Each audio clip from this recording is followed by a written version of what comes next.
እንኳን ለአርበኞች የድል ቀን በሰላም አደረሳችሁ እንላለን። ቀዳሚ መረጃችን የአርበኞች የድል ቀንን የተመለከተ ነው። ሌሎችንም በርካታ መረጃዎችን ይዘናል። ዛሬ ብሔራዊ የድል በዓላትን ለቱሪዝምና ለገቢ ማግኛነት መጠቀም እንደሚገባም ከባለሙያዎች የተገለጸ ነገር አለ። የአርበኞችን ቀን በተመለከተ ቀዳሚ መረጃችን ነው። ወደ ዕለታዊ መረጃዎቻችን ስናልፍ አንድ ሰው በልቶ ካላደረ ስለሚኖረው ነገር ነው የሚያስበው እንጂ ስለ ስራው ስላልሆነ ለተለያየ አደጋ ይጋለጣል ሲሉ አቶ ካሳሁን ፎሎ ገልጸዋል። እሳቸው ያሉት ምንድነው? ትሰማላችሁ። የብልጽግናን ፖስተር የቀደደው ግለሰብ ቅጣት ተላልፎበታል። በስንት ወር ነው የተቀጣው የሚለውን እንነግራችኋለን። ይሄ የሆነው በአርባ ምንጭ አካባቢ ነው። በአደባባይና በጎዳና ላይ የሚካሄድ የሃይማኖት ስብከት ይቁም ተብሏል። ማን ያለው የሚለውን ትሰማላችሁ። የነዳጅ ዋጋ ጨምሯል። ስንት ብር ነው የጨመረው? በነዳጅ ምርቶች ላይ ከአንድ ወር በፊት የዋጋ ጭማሪ ተደርጎ ነበረ። የነዳጅ ጉዳይ ወቅታዊ ጉዳይ ነው የምንነግራችሁ ነው። ትላንት ምሽት 2 ሰዓት ላይ በትግራይ አካባቢ ምንድነው የተፈጠረው? ሰፋ ያለ መረጃ ይዘናል። የከተማ አስተዳደር ምሽቱን ስላጋጠመው ፍንዳታ ምን አለ የሚለውንም ትሰማላችሁ። በመጨረሻም ከወላጅ እናቱ ጋር በተፈጠረ ቅራኔ የወላጅ እናቱን ንብረት የሰባበረው የመብራት ማጥፊያና አምፖሎችና የቤት እቃዎችን ያወደመውን ግለሰብ እንነግራችኋለን። እንደምን ውላችኋል? አሃዱ ኒውስ ኤንድ ፖለቲክስ ነው።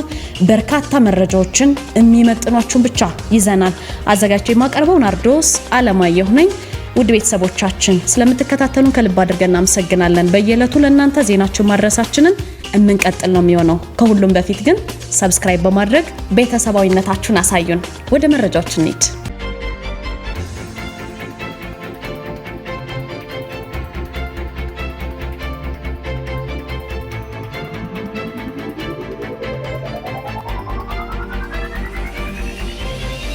የአርበኞች የድል ቀንን ጨምሮ በኢትዮጵያ የሚከበሩ ብሔራዊ በዓላትን ለቱሪዝም መዳረሻነት፣ ለሀገር ገጽታ ግንባታ እንዲሁም ለገቢ ማግኛነት በበቂ ሁኔታ እየተጠቀምንባቸው እንዳልሆነ አሃዱ ያነጋገራቸው የዘርፉ ባለሙያዎች ይገልጻሉ። በአማራ ክልል ባህል ቱሪዝምና ስፖርት ቢሮ የቱሪዝም ልማት ዳይሬክተር አቶ መልካሙ አዳም በኢትዮጵያ የሚገኙ ታላላቅ የድል በዓላትን ከታሪካዊ ይዘታቸው አንጻር ብቻ ከማክበር ባለፈ ለቱሪዝም መስህብነት በሚውል መልኩ በበቂ ሁኔታ አልተጠቀምንበትም ይላሉ። ዳይሬክተሩ አክለው የአድዋ መታሰቢያ ሙዚየም እንደተገነባው ሁሉ ለሌሎች የድል በዓላትም የቱሪስት መዳረሻዎች ሊለሙና የገቢ ማግኛ ሊሆኑ እንደሚገባ ጠቁመዋል። ዛሬ የድል በዓሉን የአርበኞች የድል በዓልን በተመለከተ የቀረበ ዜና ነው። የኢትዮጵያን ብቻ ሳይሆን የመላው ጥቁር ሕዝብ ታሪክ የቀየሩ በዓላት አለን ይላሉ ሌላኛው የዘርፍ ባለሙያ ጋዜጠኛ አስናቀ ብርሃኑ። እነዚህ ድሎች ለበርካታ አፍሪካውያን ትልቅ አርአያ መሆናቸውን ይገልጻሉ። የአድዋ መታሰቢያ ሙዚየም መገንባቱ ለቱሪስት መስህብነት ያለውን ጠቀሜታ በማስታወስም የሀገር ገጽታን ከመገንባት አንጻር የሚገኙ አጋጣሚዎችን ከመጠቀም ባለፈ በዓላቱን የቱሪዝም ገበያ አካል አድርጎ ደግሞ የማቅረቡ ስራ ገና ብዙ እንደሚቀረው ነው የሚናገረው። የፋሺስት ጣሊያን ጦር እንግዲህ ኢትዮጵያን ዳግም የወረረበትና ከ5 ዓመት ቆይታ በኋላ በኢትዮጵያውያን አርበኞች ተባሮ የወጣበት 85ኛው የአርበኞች በዓል በዛሬው ዕለት እየተከበረ ነው የሚገኘው። ለመላ ኢትዮጵያውያንም እንኳን አደረሳችሁ እንላለን። አንድ ሰው በልቶ ካላደረ ስለሚኖረው ነገር ነው የሚያስበው እንጂ ስለ ስራው ስላልሆነ ለተለያየ አደጋ ይጋለጣል ብለዋል አቶ ካሳሁን ፎሎ። ምቹ የስራ ሁኔታ እንዲከበር ከመጠየቅ ከሰራተኞች የመደራደርና የመደራጀት መብት አንጻር ከፍተኛ ችግሮች እንዳሉ፣ ለግል ሰራተኞች ዝቅተኛ የደሞዝ ስኬል እስካሁን እንዳልተወሰነ ኢትዮጵያ ሰራተኞች ማህበራት ኮንፌዴሬሽን ወይም ኢሰመኮ ነው የገለጸው። ሁሉም ወገን ተጠቃሚ እንዲሆን ምቹ የስራ ሁኔታዎችን ማረጋገጥ እንደሚገባም ያስገነዝባሉ የማህበሩ ፕሬዝዳንት አቶ ካሳሁን ፎሎ። ነገር ግን አሁንም ችግሮች አሉ ይላሉ። ምቹ የስራ ሁኔታዎች ማለት ለስራ እድል የተመቻቸ አካባቢ መፍጠር፣ የኢንቨስትመንት መስፋፋት፣ በስራ ቦታ የሰራተኞች የመደራጀት የመደራደር መብት መከበር፣ ፍትሃዊ የሆነ የደሞዝ ክፍፍል ወይም ዝቅተኛ የደሞዝ ወለል የሚባለው መኖሩ፣ የሙያ ደህንነት መብት መጠበቅ፣ የሰራተኞች ማህበራዊ መብት ጥበቃ በማድረግ ጥሮታ ማህበር የስራ ሁኔታ በማሻሻል እንዲሁም ደግሞ ሁሉም ወገን አሸናፊ የሚሆንበት ተቋማዊ ጠንካራ ችግርን የሚፈታ የሶስትዮሽ የማህበራዊ ምክክሮች መኖርን የሚያካትቱ ምሰሶዎች እንዳሉት ያስረዳሉ እሳቸው። ይሁን እንጂ ምቹ እነዚህ የስራ ሁኔታዎች እንዲከበሩ ከመጠየቅ አንጻር ግን አሁንም ቢሆን ችግሮች አሉ ብለዋል አቶ ካሳሁን። ላብነት ያክል ለግል ተቋማት ሰራተኞች አሁንም ዝቅተኛ የሚባለው የደሞዝ ወለል በሀገራችን የለም ብለዋል። ፕሬዝዳንቱ ዝቅተኛ የደሞዝ ወለል እንዲወሰን ውይይት ተደርጎ የመንግስት አካል ደንቡን እንዲያጸድቅ ቢቀርብም እስካሁን እንዳልጸደቀ ይገልጻሉ። ደንቡ ቶሎ ቢወጣ ለሰራተኛ፣ ለአሰሪ፣ ለሀገርም ይጠቅማል። ስለዚህ ቶሎ መውጣት አለበት የግል ተቋማት የዝቅተኛ የደሞዝ ወለል ማለት ነው። ይሄንን እሳቸው አሳስበዋል። የሰራተኛው የሙያ ደህንነት መጠበቅን በተመለከተ ዝቅተኛ የደሞዝ ወለል መወሰን ለሰራተኛውም ለአሰሪውም መንግስትንም እንደሚጠቅም የስራ ላይ አደጋን እንደሚቀንስ ያስረዳሉ አቶ ካሳሁን። አንድ ሰው በልቶ ካላደረ ስለሚኖረው ነገር ነው እንጂ የሚያስበው ስለ ስራው ስላልሆነ ለተለያየ አደጋ ይጋለጣል ነው የሚሉት እሳቸው። ዝቅተኛ የደሞዝ ወለል ቢወሰን ወይም ሲወሰን በልቶ ሲመጣ ግን ስለ ስራው ብቻ ስለሚያስብ ከአደጋው ራሱን የመጠበቅ ሁኔታዎች ይኖራሉ ይላሉ። የሰራተኞች የሙያ ደህንነት መጠበቅ አንዱ የስራ ምቹ የስራ ሁኔታ መኖር ማሳያ መሆኑንም ይጠቅሳሉ። የሙያ ደህንነትና ጤንነት ከተጠበቀ እጅ ቢቆረጥ አይን ቢጠፋ አሰሪው ለማሳከሚያ ወጪ ያወጣል፣ ካሳም ይከፍላል። ስለዚህ ይሄ ከተጠበቀ አሰሪውም ከዚህ ይድናል ይላሉ። ፕሬዝዳንቱ አያይዘው ምንድን ነው ያሉት? የመደራጀትና የመደራደር መብት ላይ በአንዳንድ ድርጅቶች ከፍተኛ ችግር አለ። አንዳንድ አሰሪዎች ሰራተኛ እንዳይደራጀ መከልከል፣ እሱን ተቋቁሞ ቢደራጁም ሰራተኛውን በህገወጥ መንገድ ከስራ የማባረር፣ ከደረጃ ዝቅ የማድረግ፣ ከቦታ የማዛወር እርምጃዎችን ይወስዱባቸዋል በማለትም ተናግረዋል። በአንዳንድ ድርጅቶች እንዲሁም ከተደራጀን በኋላ ለመደራደር ፈቃደኝነቱ የለም፣ ለ3 ለ4 ዓመት ለድርድር የምንቆይበት ጊዜ ያለ ሲሉም በዘርፉ የሚስተዋለው አሳሳቢ ችግር መፍትሄ እንደሚሻ ነው ያሳሰቡት እሳቸው። ስለዚህ የሚኒስትሮች ምክር ቤት ውሳኔ እንዲሰጥበትና እንዲጸድቅ እየተጠበቀ ያለው የግል ሰራተኞች ዝቅተኛ የደሞዝ ወለል እስኬሉ እንዲወሰን የሚረዳው ደንብ እንዲጸድቅም ምቹ የስራ ሁኔታ መብት እንዲከበርም ማሳሰቢያ ተሰጥቷል ማለት ነው። የብልጽግናን ፖስተር የቀደደው ግለሰብ መቀጣቱን ሰምተናል። በአርባ ምንጭ ከተማ የምርጫ ቅስቀሳ ፖስተሮችን በመቅደድ የወንጀል ድርጊት ፈጽመዋል የተባለ ተከሳሽ በ9 ወር እስራት እንደተቀጣ የአርባ ምንጭ ከተማ የመጀመሪያ ደረጃ ፍርድ ቤት ነው ያስታወቀው። ተከሳሹ ተመስገን ካርታ ይባላል። ማክሰኞ ዕለት ከቀኑ 12 ሰዓት ተኩል ገደማ በሼቻ ክፍለ ከተማ ባይራ ተብሎ የሚጠራ አካባቢ ላይ በመብራት ፖል ላይ የተለጠፉ የሁለት የምርጫ ማስታወቂያዎችን ቀዷል የሚል ወንጀል ነው መፈጸሙ የተሰማው። የተቀደዱት ፖስተሮች በመጪው ምርጫ ለአርባ ምንጭ ምርጫ ክልል የቀረቡ የብልጽግና ፓርቲ እጩ ተወዳዳሪዎች የምርጫ ምልክት ወይም የስንዴ ነዶ ያለበት ነው ቀዷል የተባለው ግለሰቡ።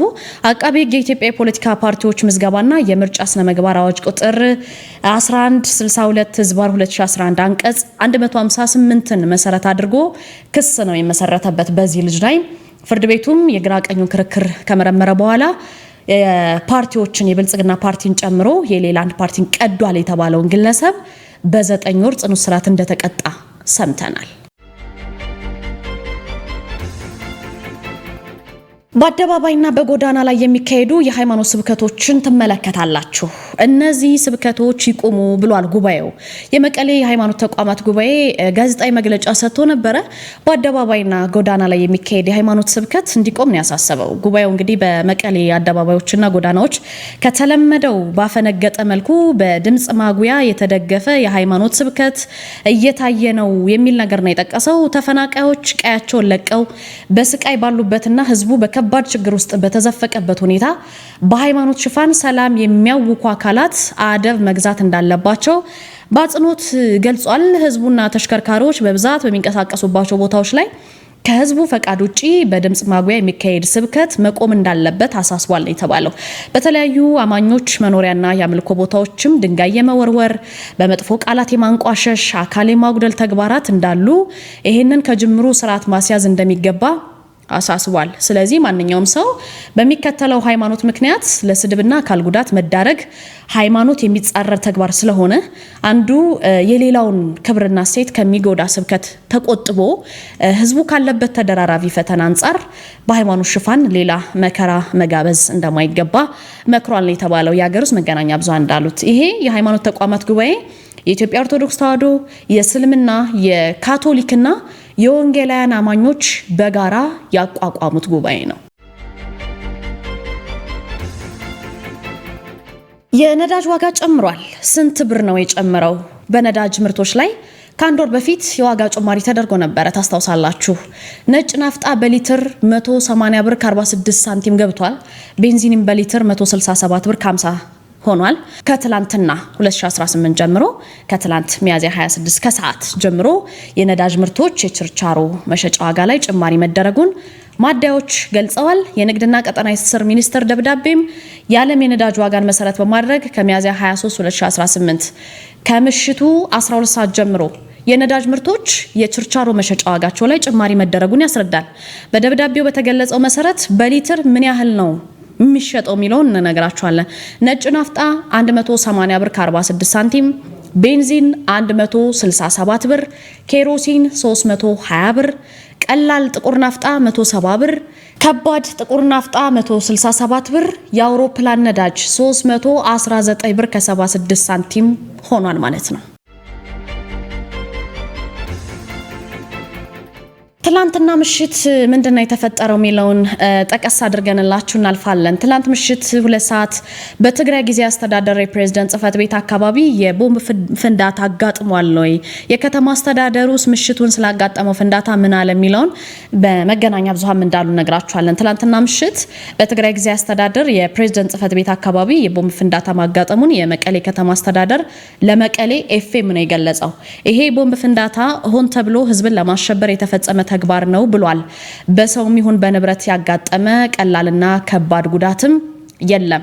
የጸጥታ አካላት ወንጀል ፈጻሚ አካላት በቁጥጥር ስር ለማዋል የተቀናጀ ስራ በመስራት ላይ እንደሚገኙ ነው የተገለጸው። ህዝቡ ሽብር ፈጣሪዎች ላኪዎቻቸው ስርዓት እንዲይዙ መተባበር አለበት ሲል አስገንዝቧል። በዚህ ዓመት በመቀሌ ዩኒቨርሲቲ የአዲ ሀቂ ካምፓስ የውጪ አጥር 2 ጊዜ የቦምብ ፍንዳታ ተከስቶ ተግባሩን የፈጸሙ ተጠርጣሪዎች በቁጥጥር ስር ለማዋል እየሰራ እንደሆነም በመግለጫው ያስታወቀው የከተማው ጸጥታ መዋቅር እስካሁን ድረስ ስለ ተጠርጣሪዎች መያዝም ሆነ አለመያዝ ለህዝብ ይፋ ያደረገው ነገር የለም።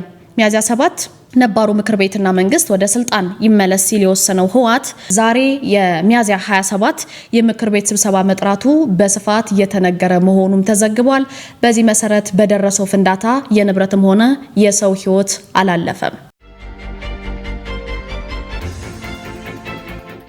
በመጨረሻም ከወላጅ እናቱ ጋር በተፈጠረ ቅራኔ እርምጃ የወሰደውን ልጅ እንነግራችኋለን። ከወላጅ እናቱ ጋር ቅራኔ ተፈጥሮ ነበር ከአንድ ግለሰብ ጋር። የወላጅ እናቱን የብረት በር፣ የተለያዩ የኤሌክትሪክ መስመር ገመዶች፣ የመብራት ማጥፊያ አምፖሎች፣ የቤት እቃዎችን አውድሟቸዋል ነው የተባለው። ይሄ የሆነው ምስራቅ ባሌ ዞን ጊኒር ከተማ ውስጥ ነው።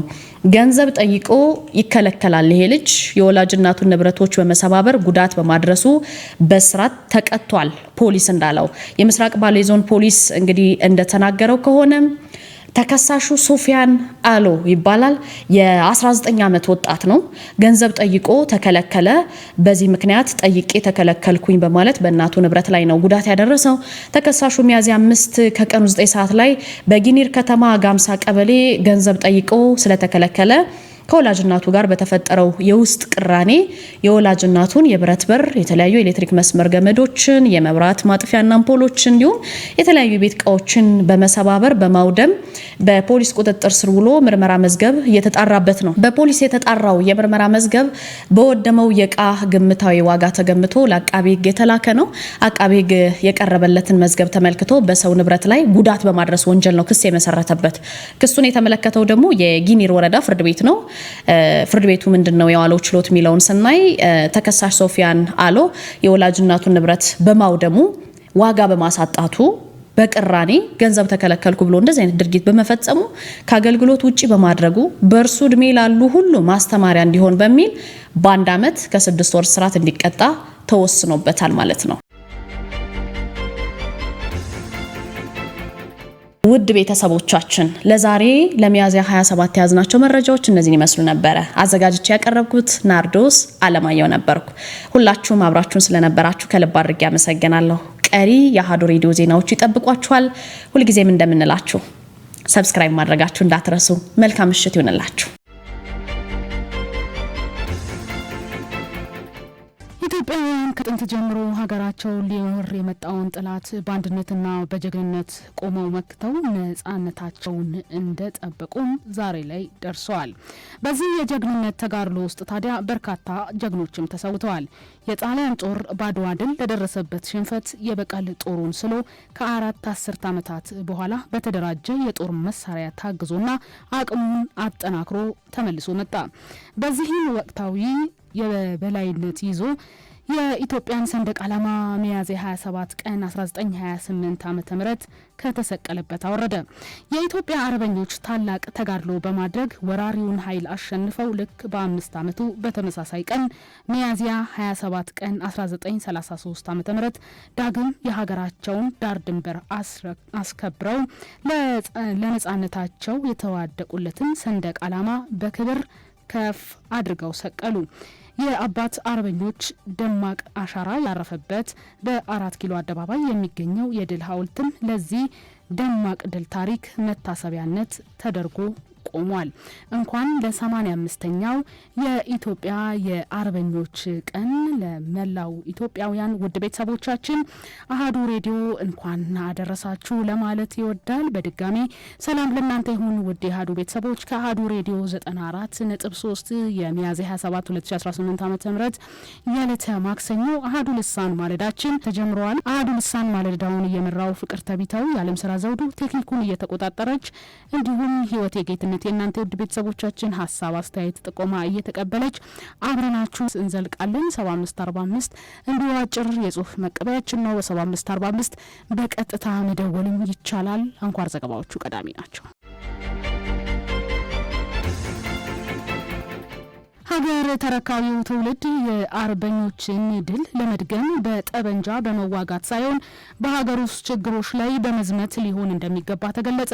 ዛሬ የሚከበረው 85ኛውን የአርበኞች የድል ቀን ምክንያት በማድረግ አሃዱ የታሪክ ምሁራንን አነጋግሯል። በአዲስ አበባ ዩኒቨርሲቲ የታሪክና የባህል ጥናት ተመራማሪ ፕሮፌሰር አህመድ ዘካሪያ ለኢትዮጵያ ዘላቂ ሰላም፣ የፖለቲካ መረጋጋትና የኢኮኖሚ እድገት ወሳኝ መሆናቸውን ገልጸዋል። ሀገር ተረካቢ ትውልድ እንደ ቀድሞ አርበኞች የሀገርን ሉዓላዊነት ለማስከበር ቴክኖሎጂን በመጠቀም በሚሰራው ስራ ለውጥ ማምጣት አለባቸው ነው ያሉት። በልመናና በእርዳታ የሚገኝ ሙሉ ነጻነት የለም ያሉት ፕሮፌሰር አህመድ ዘካሪያ ከድህነት ግጭት ለመውጣት የሁሉም ዜጋ የተቀናጀ ጥረትና ትብብር አስፈላጊ ነው ሲሉም አንስተዋል። ነጻነት የሰላም ጥያቄ የተያዘ ነው።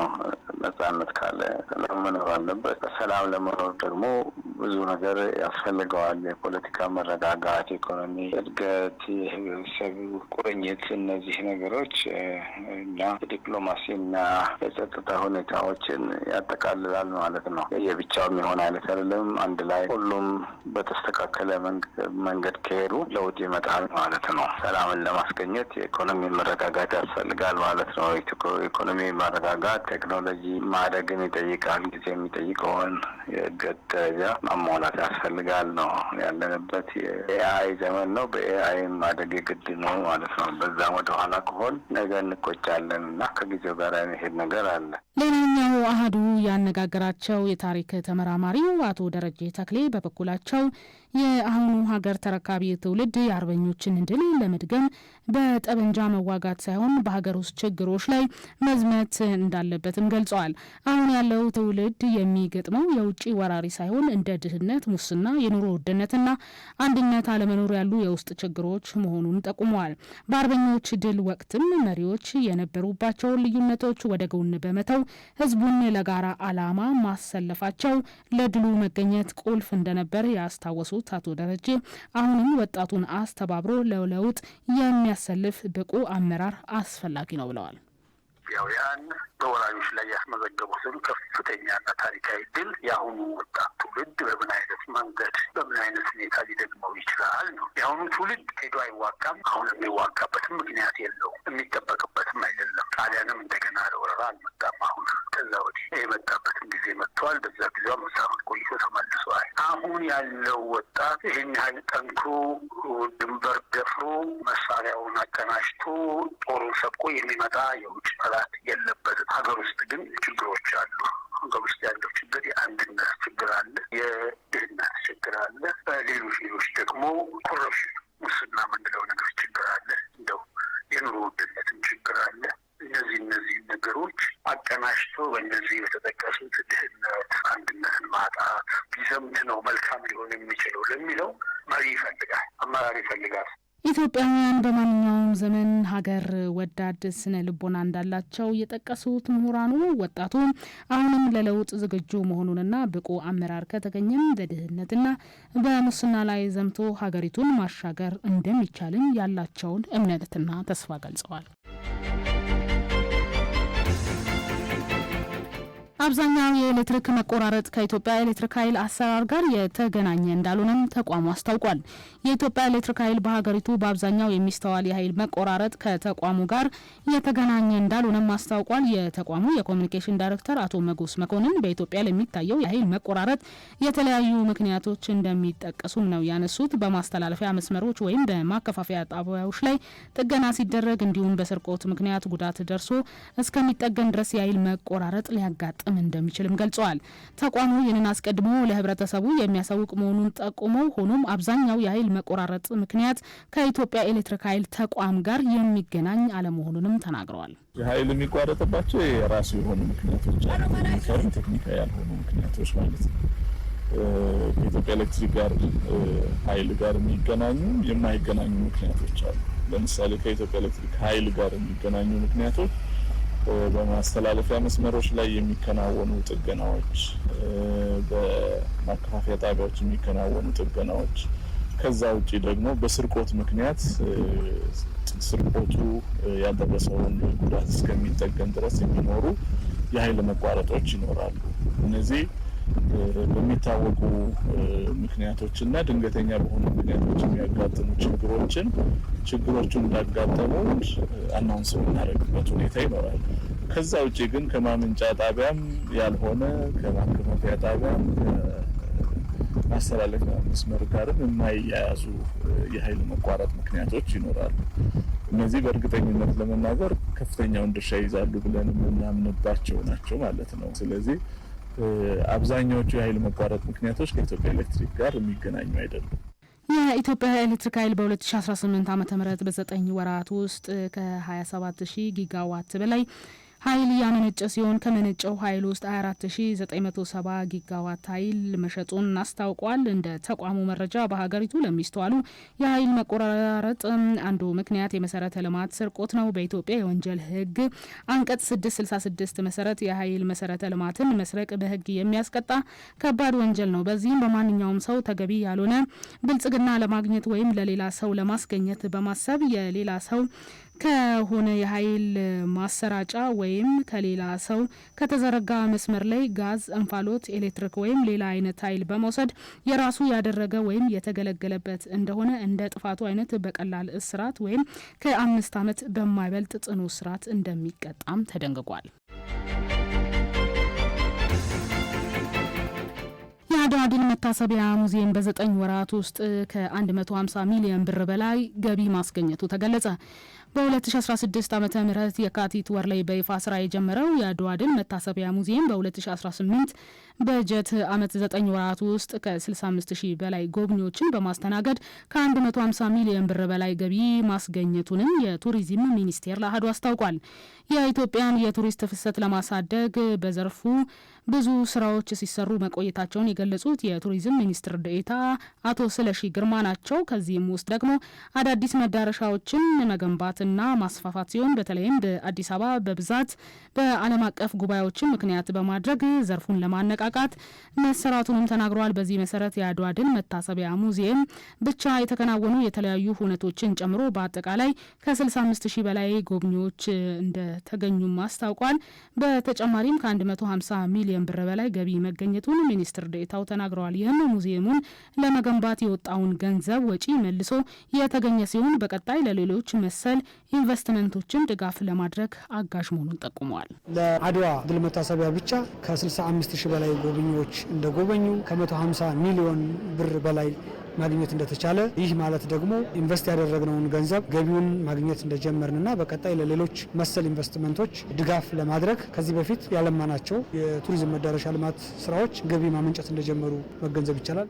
የአዲስ አበባ ቱሪዝም ኮሚሽን ኮሚሽነር አቶ ሁንዴ ከበደ በበኩላቸው የአድዋ ድል መታሰቢያ ሙዚየም ለከተማው የቱሪዝም እንቅስቃሴ ከፍተኛ አስተዋጽኦ ያበረከተ ነው ሲሉም ገልጸዋል። ኢትዮጵያ ያላትን ታሪክ ለትውልድና ለዓለም ከማስተዋወቅ አንጻር ትልቅ ፋይዳ እንዳለው በማንሳት የተለያዩ ዓለም ሀገራት መሪዎች ሳይቀር በሙዚየሙን እንደሚጎበኙትም ተናግረዋል።